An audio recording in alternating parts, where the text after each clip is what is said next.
전능하신 하나님 아버지께서 두 학생에게 지혜와 총명의 문을 열어주셔서 그동안 갈고 닦은 실력을 최대한 발휘하여 좋은 결과를 가져올 수 있도록 도와주시옵소서. 열라여 심신이 연약한 성도들 주님의 거룩한 손으로 어루만지사 강하고 담대한 주님의 군사로 거듭나게 도와주시옵소서. 담임 목사님과 사랑하는 우리 방혜주 목사님과 양정성 목사님, 전도사님들 주님 붙잡아 주시옵시고, 또한 우리 강평단임 목사님 계획과 뜻을 헤아려 주시어 살펴주시고 좋은 것으로 충만케 채워 주시옵소서. 아멘. 오늘도 귀한 말씀을 두고 서신 목사님 성령 충만하게 하여 주시옵시고, 아버지. 이 나라의 이민족 아버지의 정세를 돌아보고 모든 공직자들 또한 국민을 위한 선한 청지기 역할을 다 할 수만 있게 강건하여 주시옵소서. 아멘. 이 시간 구하지 못한 것까지라도 주님 헤아려 주시고 좋은 것으로 풍성하게 채워 주실 줄 믿고 주 예수 그리스도의 이름으로 간절히 기도드리옵나이다. 아멘.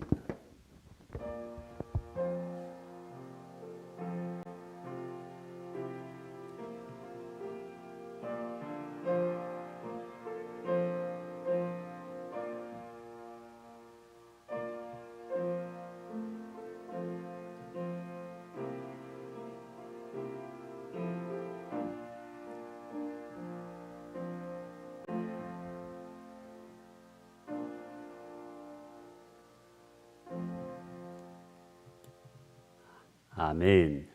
오늘 말씀은 골로새서 2장 20절에서 3장 4절까지 말씀 가운데 골로새서 3장 1절에서 4절 말씀을 함께 보시겠습니다.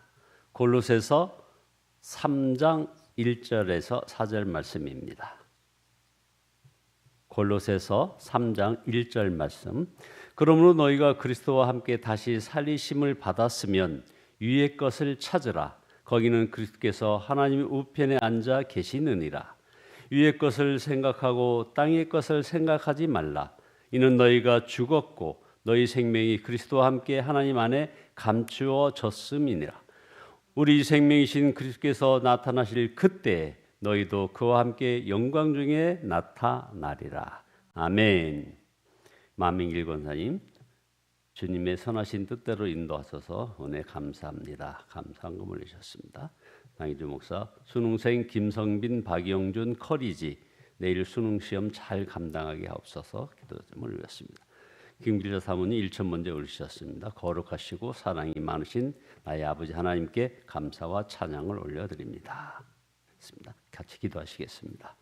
말씀 한마디로 우주 만물을 창조하시고 저희 인간들의 생사 화복을 주관하시는 전능하신 하나님께 찬양과 경배를 올려드립니다. 우리의 모든 허물과 죄를 주 앞에 고하오니 주여 용서하여 주시고 이제 십자가 사랑 감사하며 나가는 걸음걸음 되어지게 도와주시옵소서. 주 앞에 귀한 예물 드렸나이다. 드려진 예물 가운데 담겨있는 간절한 소원이 있나이다. 주여 속히 응답하여 주시고 특별히 내일 수능시험을 보는 김성빈, 박영준, 커리지 이 학생들에게 주님의 크신 지혜가 함께하여 주심으로 지금까지 준비한 모든 것들 다들 감당해서 아름다운 열매가 맺혀짐으로 하나님께 영광 올려드리는 귀한 자녀들 되어지게 도와주시옵소서. 예수님의 이름으로 기도드리옵나이다. 아멘. 함께 인사 나누시죠. 사랑합니다. 사랑합니다. 예, 오늘 말씀 제목은 위에 있는 것을 추구하라 하는 제목인데요. 여러분, 가끔 하는 질문입니다만 하나님 나라를 믿으십니까? 아멘. 하나님의 나라를 바라보며 사느냐 하는 질문입니다. 하나님을 믿지 않는 사람들, 특별히 하나님 나라를 믿지 않는 사람들과 대화할 때 참 힘든 것은 대화의 주제가 온통 세상뿐이라는 것입니다. 영혼이나 하나님 나라에 대한 어떤 믿음도 관심도 갈망도 없습니다.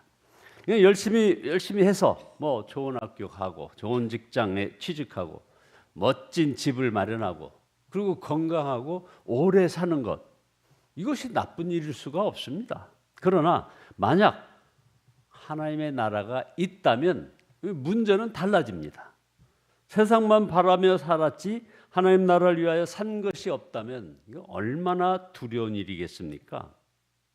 교인들 중에도 실제로 하나님의 나라를 믿지 않는 분들이 좀 있습니다. 관심이 온통 세상에만 있는 것입니다. 이런 사람들을 보게 되면 너무 안타깝죠. 그래서 그런 분들을 대상으로 말씀을 증거하기도 참 힘이 듭니다. 성경 말씀은 하나님의 나라를 바라보지 않는 사람에게는 이건 믿어지지도 이해가 되지도 않기 때문입니다. 오늘 본문의 사도 바울은 그 안타까움이 그대로 드러내고 있습니다. 골로새서 2장 20절에는 너희가 세상의 초등학문에서 그리스도와 함께 죽었거든 어찌하여 세상에 사는 것과 같이 그들의 규례에 순종하느냐 하는 겁니다. 여기서 아직도 이 세상에 속하여 사는 것과 같이라는 그런 구절을 여러분들 주목해야 합니다. 우리 중에 이 말씀을 새겨드려야 할 사람들이 분명히 있는 거죠. 여전히 어떻게 해야 구원받을 수 있느냐 하는 문제에서 벗어나지 못한 분들은 바로 거기에 해당됩니다. 고린도 교회에 들어온 거짓 교사들은 율법을 지켜야 구원을 받는다. 금욕 생활을 해야 구원받는다. 신비한 영적 지식을 가져야 구원받는다라는 등 이런 주장을 하면서 골로새 교인들을 미혹하였습니다. 사도 바울은 미워하는 이단들도 문제지만 미혹당하는 골로새 교인들에 대해서 21절에서 답답함을 이렇게 표현합니다. 붙잡지도 말아라, 맛보지도 말아라, 건드리지도 말아라 하니 웬 말이냐 하는 거죠. 우리는 그리스도와 함께 죽어서 율법의 규정과 멍에에서 벗어났는데 왜 여전히 율법을 지켜야 하느냐 마느냐로 마음이 흔들리고 두려워하느냐 하는 것입니다. 사도 바울이 이처럼 안타까워하는 것은 우리가 구원받았다는 것보다 더 깊은 은혜의 세계가 있기 때문입니다. 그것은 하나님의 나라입니다. 그래서 사도 바울이 위에 있는 것을 추구하라 하고 골로새서 오늘 우리가 함께 읽은 골로새서 3장 1절에서 그러므로 너희가 그리스도와 함께 다시 살리심을 받았으면 위의 것을 찾으라. 거기는 그리스도께서 하나님의 우편에 앉아 계시느니라. 사도 바울은 그리스도와 함께 살려주심을 받았으면이라고 했습니다. 그렇습니다. 이제는 더 이상 예수님과 함께 죽었나 안 죽었나로 고민하지 말아야 한다는 겁니다. 그보다 훨씬 놀라운 은혜, 예수 그리스도와 함께 사는 삶, 하나님의 나라를 위하는 그런 삶이 기다리고 있다고 했습니다. 하나님의 나라가 여러분 왜 그렇게 중요할까요? 예수님께서 거기에 계시기 때문입니다. 골로새서 3장 1절에 거기는 그리스도께서 하나님 우편에 앉아 계시느니라 말씀합니다. 그래서 땅에 있는 것들을 생각하지 말고 하나님의 나라를 생각하라는 겁니다. 그래서 2절에 여러분은 땅에 있는 것들을 생각하지 말고 위에 있는 것들을 생각하십시오 라고 권면하고 있습니다. 위에 있는 것이란 눈에 보이는 하늘 위에 어디를 말하는 것이 아닙니다. 그 신비를 그냥 다 설명할 수 없기 때문에 위에 있다고 말하는 것뿐입니다. 하나님의 나라의 정확한 의미는 주님이 왕이신 나라인 것입니다. 그래서 예수님을 마음의 왕으로 모시고 사는 사람 안에 이미 하나님의 나라가 임한 것입니다. 예수님을 왕으로 모시고 순종하는 교회 안에 하나님의 나라가 임한 것입니다. 그리고 주님의 재림 때 이 땅에 완전하게 임하게 될 것입니다. 여기서 사도 바울은 너무나 놀라운 영적 비밀을 말씀하고 있습니다. 우리의 생명이 그리스도와 함께 하나님 안에 감추어져 있다는 겁니다. 골로새서 3장 3절에 이는 너희가 죽었고 너희 생명이 그리스도와 함께 하나님 안에 감추어졌음이라 이렇게 말씀합니다. 이 말은 우리가 지금 땅에 살고 있지만 동시에 하나님의 나라에 살고 있다는 뜻입니다. 예수님께서 하나님의 보좌 우편에 계시기 때문인 겁니다.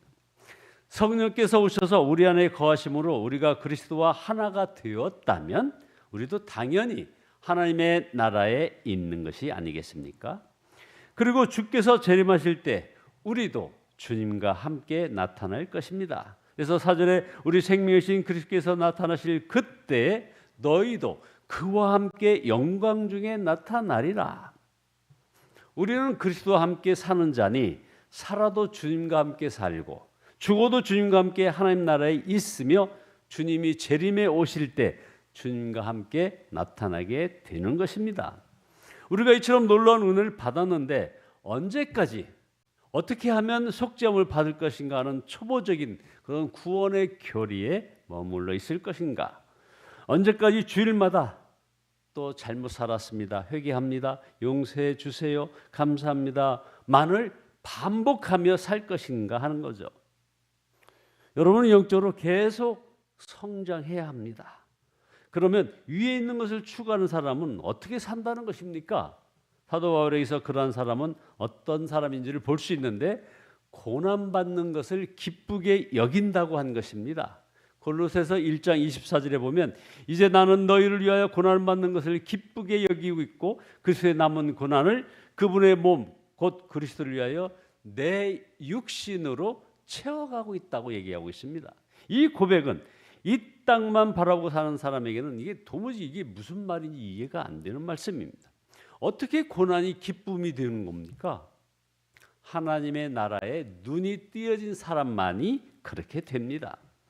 여러분도 고난도 기쁘다는 말씀이 어떻게 느껴집니까? 이게 아멘으로 느껴집니까? 아니면 부담이 됩니까? 정말 두려운 것은 고난받는 것도 기쁘다는 말에 아멘이 안 되면서 믿음 생활해 나가는 그런 것, 이게 참 힘이 든 겁니다. 어떤 분이 목회 환경이 점점 어려워지고 있으니까 우리 목사님들도 모이면 힘들다, 어렵다, 답답하다 하는 말을 자주 하니까 그것을 보고서 이렇게 얘기했습니다. 이것은 목회 환경이 어려워서가 아니다. 솔직히 말하면 목사들이 마음이 바뀌었기 때문이다. 그것은 정말 편안하게 목회하려고 하기 때문에 그런 것이다 하는 이런 지적을 하는 경우가 있었습니다.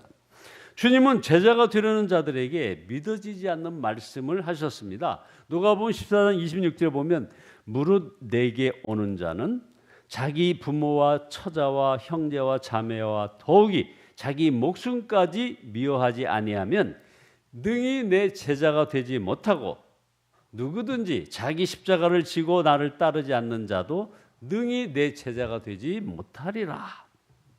자, 이러면 누가 예수 믿을 사람 누가 있겠습니까?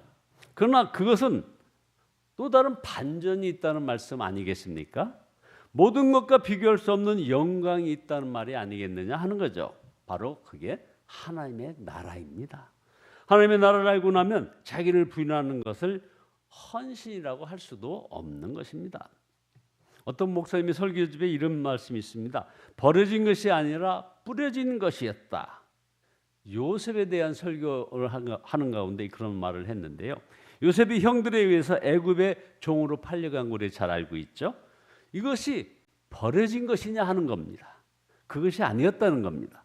하나님에 의하여 애굽에 심겨진 것이라는 겁니다. 이처럼 하나님의 나라를 바라보면 고난의 의미가 완전히 새로워진다는 겁니다. 돌아가신 오카노 목사님은 이런 말씀을 했습니다. 우리는 지금 이 세상에 살고 있지만 따지고 보면 하늘에 앉아서 세상을 사는 사람입니다 라고 말했습니다. 하늘에 앉아서 세상을 사는 사람이다. 참 멋진 표현입니다. 그래서 고난받는 것을 기뻐할 수 있다는 그런 얘기입니다. 하나님의 나라에 대한 뜨거운 확신을 가지려면 그래서 예수님을 바라보아야 하는 것입니다. 오늘 말씀을 보면 그리스도인이 누구인지에 대해서 네 가지로 말씀하고 있습니다. 첫째, 그리스도와 함께 죽었다는 겁니다. 둘째는 그리스도와 함께 살리심을 입었다는 겁니다. 세 번째는 생명이 그리스도와 함께 하나님 안에 감추어져 있다는 겁니다. 네 번째는 그리스도께서 영광 중에 오실 때에 주님과 함께 나타날 것이라는 겁니다. 이 네 가지 놀라운 비밀의 핵심은 하나, 그리스도와 함께라는 구절입니다. 그리스도와 함께 죽었고 그리스도와 함께 살고 그리스도와 함께 생명이 하나님 안에 감춰져 있고 그리스도와 함께 주님의 재림 때 나타나게 될 것이라는 겁니다. 그렇습니다. 그리스도와 함께 살면 하나님의 나라의 눈이 뜰 수밖에 없는 것입니다. 사도 바울은 고린도서 13장에서 내가 어렸을 때는 말하는 것이 어린아이와 같고 깨닫는 것도 어린아이 같고 생각하는 것이 어린아이 같다가 그러나 장성한 후에는 어린아이의 일을 버렸노라 말씀했습니다. 우리도 이제 어린아이 상태에서 벗어나야 합니다. 누구나 삶의 목표를 가져야 할 것입니다. 그러나 목표를 붙잡아도 이게 진짜 목표를 붙잡아야 합니다. 30대에도 40대에도 50대에도 그리고 70대에도 그리고 90대에도 변함없는 목표여야 이게 진짜입니다. 그것은 오직 예수뿐입니다. 오직 하나님의 나라뿐인 것입니다. 결론입니다. 이스라엘 백성들이 출애굽할 때 바리바리 피난짐을 막 많이 가져온 사람들이 있었을 것입니다. 당연히 그랬겠죠. 그러나 애굽 군대가 쫓아올 때 그들은 가지고 온 것만큼 힘들었을 것입니다. 그래서 어떻게 됐습니까? 결국은 다 버렸을 것입니다. 마지막까지 가지고 있었던 것이 금부치였겠죠. 당연히. 그런데 그것을 가지고 무엇을 했습니까? 금송아지 만들지 않았습니까? 결국 이 세상 것을 붙잡은 것이 우리를 힘들게 하는 것입니다. 여러분 모두 예수 그리스도와 함께 하나님 나라의 백성으로 살기를 축원합니다. 할 수 있는 대로 일찍, 늦었다면 지금부터라도 하나님 나라를 위하여 살기 시작해야 하는 그런 결단을 내리시는 여러분 모두 되시기를 예수님의 이름으로 축원드립니다. 기도하시겠습니다. 전능하신 주님께 찬양과 경배와 영광을 올려드립니다. 저희들의 허물과 죄를 용서해 주시고 십자가 사랑 감사하며 나가게 도와주시옵소서. 아버지 하나님이여 내일 수능심을 응시하는 우리 귀한 수험생들을 축복하여 주시고 아버지 하나님 저들이 지금까지 열심히 갈고 닦은 실력을 정말 한 점 유감없이 발휘할 수 있는 그런 아버지 현장이 되어지도록 우리 하나님께서 저들을 지혜로 함께하여 주시고 아버지 하나님 기억력을 새롭게 하여 주시는 은혜가 있기를 간절히 기도하고 소원합니다. 주님 함께하여 주시고 이제부터 우리도 모두 다 하나님 나라의 백성으로 살게 인도하여 주사 아버지 하나님이여 하나님 나라를 위해 살기를 결단하는 우리 모든 성도들 되어지게 인도하여 주시옵소서. 예수 그리스도의 이름으로 기도드리옵나이다. 아멘.